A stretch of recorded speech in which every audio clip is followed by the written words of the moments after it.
তোমরা যারা ক্লাস 6-এ পড়ছো, আজকে তোমাদের জন্য ডে 3 ক্লাস ধারাবাহিকভাবে চ্যানেলে ক্লাস আসছে এবং প্রত্যেকটা ক্লাসেই কিন্তু আমি শেখানোর চেষ্টা করছি যে কিভাবে কোশ্চেনের আনসার লিখলে ফুল স্কোর করা সম্ভব। যারা ধারাবাহিকভাবে ক্লাসগুলি করছো, তোমরা এক্সামে ইংলিশে 80% প্লাস মার্কস তুলতে পারবে। শুধু ক্লাসগুলি দেখলে হবে না, ইম্পর্টেন্ট ক্লাসগুলি খাতাতে নোট ডাউনও করে নিতে হবে এবং সেই মতো কিন্তু পড়বে।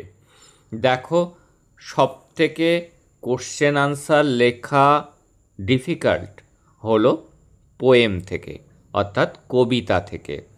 গল্প থেকে লেখাটা কবিতা থেকে লেখার তুলনায় অনেকটা সোজা। দুটো কবিতা খুব ভালো করে পড়তে হবে। একটি হলো lesson 9 I will go with my father a ploughing, এবং আরও একটি কবিতা রয়েছে, সেই কবিতাটাও কিন্তু তোমাদেরকে ভালো করে পড়তে হবে। কবিতাটি হলো the blind boy.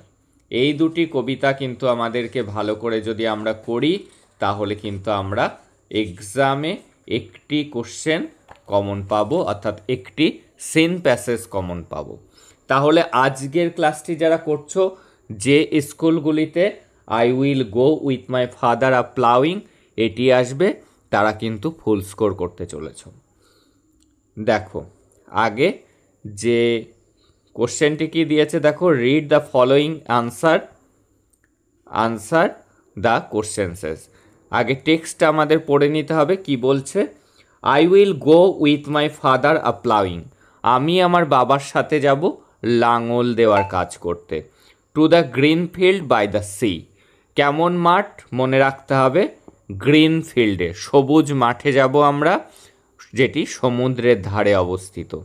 And rooks, কথার অর্থ দ্বারকাক, অ্যান্ড দ্য ক্রোজ, কাক, অ্যান্ড সিগালস, শঙ্খচিল, will come flocking after me, flocking কথার অর্থ তারা ঝাঁক বেঁধে আমার পিছন পিছন আসবে, তারাও আমার সাথে যাবে। আই উইল সিং, আমি গান গাবো। কোশ্চেন আসবে কাদের জন্য? টু হুম, কাদের জন্য তিনি গান গাবেন? দ্য পেশেন্ট হর্সেস, এখানে পেশেন্ট মানে রুগী নয়, শান্ত ধৈর্যশীল ঘোড়াগুলির জন্য। বিদেশে কিন্তু ঘোড়াতে লাঙল দেয়, আমাদের দেশে গরু। এখন কিন্তু লাঙল দেওয়ার কাজ করে tractor. With the Lark, Lark মানে ভরত পাখি, কার সাথে তিনি গান করবেন? ভরত পাখির সাথে। In the shine of the air, বাতাসের মধ্যে। তাহলে তিনি কাদের উদ্দেশ্যে গান করবেন? Patient horse's. কার সাথে গান করবেন? The Lark. And my father will Singh, এবং তার বাবা গান করবে কাদের জন্য? দ্য প্লাউ সং, কি গান গাবে? লাঙল দেওয়ার গান গাবে কে? ন্যারেটরের বাবা। দ্যাট ব্লেসেস দ্য ক্লিভিং শেয়ার, এই লাঙল দেওয়ার গান কি কাজে কে উদ্বুদ্ধ করবে, আশীর্বাদ ধন্য করবে? সেটা হলো মাটিকে বিদীর্ণ করা, ক্লিভিং। মাছ দিয়ে যখন লাঙল যায়, তখন দুপাশের মাটি উঁচু হয়ে যায়, মাঝখানে গর্ত হয়ে যায়, যেমনটা চাষ করতে লাগে, সেই কাজটি সম্পন্ন করতে সাহায্য করবে কি? Plough song. এবার কোশ্চেন দেখে নেব, ট্রু ফলস প্রথমে, আর তার সাথে কিন্তু সাপোর্টিং সেন্টেন্সও লিখতে হবে। দেখো, they will go for marketing, তারা বাজার করতে যাচ্ছে, এটি কি? এটি ফলস। তাহলে আমাদের কোন লাইন লিখতে হবে? আমরা বই দেখে লিখে দেব একদম first line, I will go with my father a ploughing, আমি আমার বাবার সাথে লাঙল দিতে যাচ্ছি। এবার দেখে নেব পরের question, the field is situated by the sea, মাঠটা অবস্থিত সমুদ্রের পাশে, একদম সঠিক। লিখে দেবে to the green field by the sea, সবুজ ক্ষেতটা অবস্থিত সমুদ্রের ধারে। দ্য হর্সেস আর রেস্টলেস, এই ঘোড়াগুলি কেমন? রেস্টলেস, তারা ক্লান্ত, তারা বিচলিত, এটি ফলস, কারণ তারা কি? রেস্টলেসের ঠিক বিপরীত, তারা হলো শান্ত। টু দ্য পেশেন্ট হর্সেস, এটি আমরা সাপোর্টিংয়ে লিখব। এবার কোশ্চেন কি? Complete the following sentences with the information from the text. আমাদেরকে এই যে এখানে ড্যাশ ছিল সেখানে আমরা লিখে দেব বাকি অংশটা। দ্য লার্ক ইন দ্য, এই যে লার্ক ভরত পাখি সেটি কিসের মধ্যে রয়েছে? In the shine of the air. আমরা কিন্তু কবিতার লাইন দেখে এখানে সেটা বসিয়ে দিয়েছি। পরের কোশ্চেন, অ্যান্ড দ্য রুকস অর্থাৎ দ্বারকাক, এখানে লেখা ছিল will come flocking after the poet. কবির পিছন পিছন আর কে কে আসবে? রুকসের পাশাপাশি ছিল অ্যান্ড দ্য ক্রো, কাক অ্যান্ড দ্য সিগালস। তাহলে আমরা লিখে দিলাম, এইটুকুতে ছিল ড্যাশ ছিল সেটা কমপ্লিট করলাম। দ্য প্লাউ সং ব্লেসেস, একদম লাস্ট লাইনে ব্লেসেস শব্দ রয়েছে, তারপরের থেকে আমরা লিখে দিচ্ছি দ্য ক্লিভিং শেয়ার। এই কোশ্চেনগুলোর মধ্যে থেকে কিন্তু কোশ্চেন কমন পেতে চলেছ তোমরা। দ্য স্পিকার উইল সিং, বক্তা গান করবে। কি গান গাবে? কাদের উদ্দেশ্যে গাবে? টু দ্য পেশেন্ট হর্সেস, ধৈর্যশীল বা শান্ত ঘোড়াগুলির উদ্দেশ্যে। ফাদার উইল সং, বাবা কি গান গাবে? The plough song. তাহলে আমাদের এই হয়ে গেল কমপ্লিট সেন্টেন্সেস। এই স্ট্যান্ডা থেকে দিলে এই সেন্টেন্সগুলো ইম্পর্টেন্ট। এবার আমাদের question answer. Where will the speaker go for a ploughing, কোথায় বক্তা যাবেন লাঙল দিতে? দেখো প্রশ্ন ধরে লিখব দ্য স্পিকার, এই যে আগে যে উইলটা ছিল সেটি চলে আসবে সাবজেক্টের পরে। দ্য স্পিকার উইল গো, যে ভুলটা হয় the speaker go for ploughing, এইভাবে তোমরা লেখো, উইলটা কিন্তু বসাতে ভুলে যাও, তার জন্য মার্কস কাটা যায়। The speaker will go for a ploughing, বক্তা যাবে লাঙল দিতে। কোথায়? টু দ্য গ্রিন ফিল্ড, সবুজ মাঠে। বাই দ্য সি, সমুদ্রের ধারে। পরের question, who will sing the plough song, কে লাঙল দেয়ার গান গাবে? দ্য ন্যারেটরস ফাদার, যে বর্ণনা দিচ্ছে, বা দ্য পোয়েটস ফাদার। এবার দেখো এখানেই লেখা আছে will sing the plough song. Who দিয়ে কোশ্চেন থাকলে হুর জায়গায় যেটি আনসার সেটি জাস্ট বসিয়ে দিয়ে বাকিটা লিখে দিতে হয়। দ্য ন্যারেটরস ফাদার, এবার এখান থেকে will sing the plough song. দেখে নেব পরের question, to whom will the child sing, কাদের জন্য শিশুটি গান গাবে? অর্থাৎ ন্যারেটর বা পোয়েট কাদের উদ্দেশ্যে গান গাবে? দেখো দ্য চাইল্ড, এই উইলটা কিন্তু চাইল্ডের পরে আসবে। দ্য চাইল্ড উইল সিং, কাদের উদ্দেশ্যে? টু দ্য পেশেন্ট হর্সেস, শান্ত ঘোড়াগুলির উদ্দেশ্যে সে গান গাবে। আর কবির নাম কিন্তু অবশ্যই বানান মুখস্থ করতে হবে। Who is the poet? The poet is Joseph Campbell. Campbell এইভাবে মনে রাখবে, CAMP camp, BELL bell, Joseph Campbell. Which birds will follow him, কোন কোন পাখিরা তাকে অনুসরণ করবে? The rooks and the crow and the seagull. এবার দেখো এখানেই লেখা আছে উইল ফলো হিম, তাকে অনুসরণ করবে। এইভাবে কোশ্চেন ধরে লিখতে হয়। হুইচ বার্ডসের জায়গায় এখানে আমরা বার্ডস তিনটে ছিল, সেই তিনটের নাম কবিতার প্যাসেজ দেখে লিখে দিলাম। এবার পরের স্ট্যান্ডা থেকে যদি কোশ্চেন দেয় তাহলে কোন কোশ্চেনগুলি ইম্পর্টেন্ট, আগে স্ট্যান্ডাটা দেখে নেব। I will go with my father R showing, আমি যাব আমার বাবার সাথে বীজ বপন করতে, অর্থাৎ জমিতে লাঙল দেওয়া হয়েছে, এবার বীজ বুনতে। টু দ্য রেড ফিল্ড, এবার ফিল্ডটা কেমন খেয়াল রেখো, রেড। বাই দ্য সি, সমুদ্রের ধারে। অ্যান্ড দ্য মার্লস, কোন কোন পাখির উল্লেখ আছে? Merles. And the Robbins, Robin পাখি। অ্যান্ড দ্য থার্সেস, এবং থার্স পাখি। উইল কাম, আসবে। ফ্লকিং আফটার মি, আমার পিছন পিছন ঝাঁক বেঁধে। তাহলে কোন কোন পাখি? Merles, robins and the thrushes. I will sing, আমি গান করব। টু দ্য ট্রিডিং শোয়ার্স, শোয়ার্স কথার অর্থ বীজ বপনকারী, যেসব লোকজন মাঠে বীজ বুনছে, পরিশ্রমী। ট্রিডিং কথার অর্থ সেই পরিশ্রমী বীজ বপনকারীদের উদ্দেশ্যে আমি গান গাবো। উইথ দ্য ফিন্স, কোন পাখির সাথে? ফিন্স পাখির সাথে। ওভার দ্য ফ্লাওয়ারিং শোল, যে বসে আছে যে ফুলে ভরা একটা টক ফলের গাছে।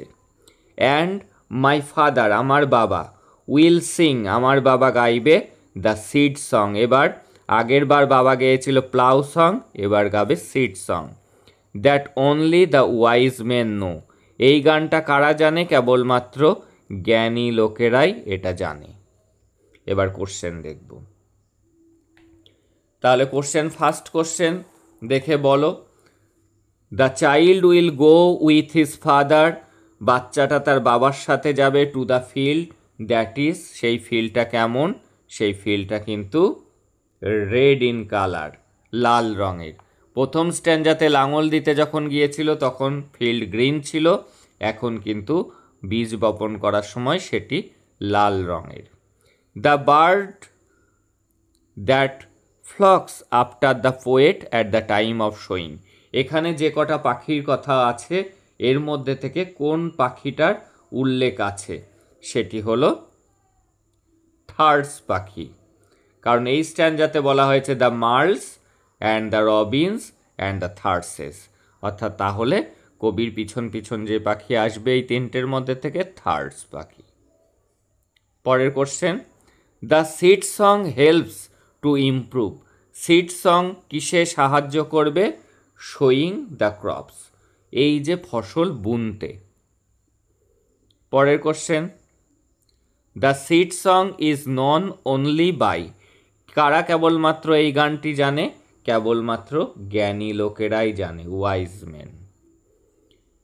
এবার কারেক্ট অল্টারনেটিভ বেছে নিতে হবে। The child will go with his father to the, কোথায় যাবে? এটা অনেকে ভুল করে কিন্তু সি লিখে দিতে পারো, কিন্তু সি নয়, কিন্তু সে কিন্তু যাবে মাঠে, কারণ সে চাষ করতে যাচ্ছে, বীজ বুনতে যাচ্ছে, সে যাবে মাঠে, অর্থাৎ হবে এখানে কি? এখানে হবে ফিল্ড, FIELD। দেখব পরের question, father sings the seed song while, কখন বাবা এই বীজ বোনার গান গাবে? যখন সে বীজ লাগাবে, শোয়িং। তাহলে বুঝে গেলাম কি হবে এই ড্যাশে, SOWING, শোয়িং। দেখে নেব পরের question, merles and the robins will come after the poet, তারা কেমনভাবে আসবে? আসবে ফ্লকিং, মানে ঝাঁক বেঁধে। তাহলে আমরা বুঝে গেলাম এই ড্যাশে আমরা লিখব এই ফ্লকিং। দেখে নেব আমরা পরের কোশ্চেন, কি লিখতে বলেছে? Find out words out of the synonyms, synonyms মানে সমার্থক শব্দ, কোথা থেকে? ফ্রম দ্য পোয়েম, কবিতা থেকে। গ্যাদারিং ইন গ্রুপ, ঝাঁক বেঁধে বা দল বেঁধে, গ্রুপে, তাকে বলা হয় ফ্লকিং। ফ্লকিং কথার অর্থ ঝাঁক বেঁধে। এইবার আমাদের যদি লাস্ট স্ট্যান্ডা থেকে আসে তাহলে কোন কোন কোশ্চেনগুলো আসতে পারে। এই ক্লাসটি মন দিয়ে দেখো, এটি কিন্তু খুব গুরুত্বপূর্ণ। 70% স্কুলে কিন্তু এই কবিতাটা আসার সম্ভাবনা রয়েছে, আর 30% স্কুলে যে কবিতাটি আসবে সেটি হলো দ্য ব্লাইন্ড বয়। এই দুটি ভালো করে করলে কিন্তু আমরা একটি সিন কমন পাবো, দুটো সিন কিন্তু এক্সামে থাকার এবার সম্ভাবনা, কারণ 70 মার্কসের এক্সাম হতে চলেছে। দেখো, I will go with my father আর রিপিং, এবার সে যাচ্ছে কি? সে যাচ্ছে রিপিং, কথার অর্থ ফসল কাটতে। প্রথমে প্লাউইং, লাঙল দিতে, তারপরে শোয়িং, বীজ বুনতে, এবার সে যাচ্ছে বাবার সাথে ফসল কাটতে। এবার মাঠটা কেমন হয়েছে? Brown, to the brown field by the sea. তাহলে প্রথমে কেমন ছিল ফিল্ড? ছিল ফার্স্ট স্ট্যান্ডাতে গ্রিন, সেকেন্ড স্ট্যান্ডাতে রেড, থার্ড স্ট্যান্ডাতে হলো সেটি ব্রাউন।